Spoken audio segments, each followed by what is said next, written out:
я пам'ятаю тямлю уйка свого, то маминого брата, котрий усе життя прожив у Тибаві. То досить таке тупикове село у Свалявському районі, бо воно впирається вгору. Далі люди ходили в Дусино через гору, то далі не було дороги, все. І він усе життя прожив у Тибаві. Ну, можете собі і здогадатися, що він інакше і не говорив, як він там. Мені було інтересно, що моя мама, філолог, по-нашому говорила ту, як ми говоримо, в Мукачеві, дуже рідко, а в Свалявщині, у їх селі іншак говорять. Наприклад, можу повісти такий примір, там у них «ш» м'якоє. Ви майже не чули, бо казали, ми привикли потичок, наприклад, слово потичок, а там кажуть потищок. І «ш» м'якоє, причому м'якоє «ш» я ніде не бачила і ніде не зустрічала у тому селі.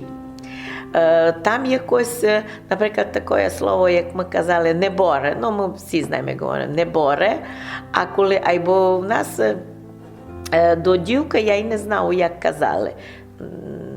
Неборачка, ну так не чути було, а у них говорили неболько. Таке було слово. Цю пісню чула від Івана Шиповича, мого уйка, із Тибави, за котрого я говорила, він 16-го року народження був. Цю пісню я ніде не чула, ні в яких, ні в обробках, ні на селі, тому що вона не є якась така хоровна, що на свадьбі би її співали. У нівся слово є таке катуна, мушу його якби розшифрувати. Катуна – то вояка, мадярське слово котуно,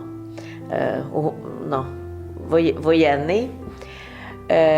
А другі слова може буде і так розуміти.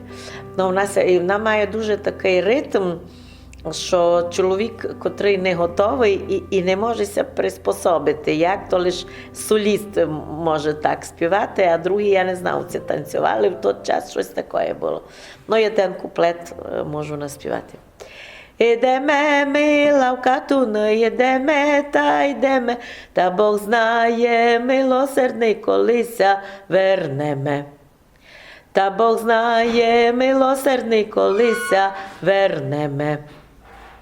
Ну і він дуже много знав співанок і дуже много знав шуткувати. Ну, він чисто такий народний гумор, не придуманої, не записаної, ніч. Він то на ходу, ну то було дійсно так розумно і так смішно, і з тими словами, що ми декотрісь ми знали, а декотрісь ми здогадували, що то вони значать. Ну так, як ми досить часто сюди їздили, ну то відти я знаю, дотепер тямлю, то ті пісні з такого старого мотива, фольклористи казали, що це іме, бо в нашій народній пісні теж є такі, уже спеціалісти знають, що це майдавні, а це майближні до нас. І в такому варіанті вони співають, що чути, що то давньоє. Вони помалися співають, і там дуже много таких нот, нечистих, як ми кажемо, не таких, що їх можна, як на фортепіано, а таке між полутонами, то так у народі співали. Тепер би казали, що то манера брутал. Тепер би так повіли з цим нашим словом.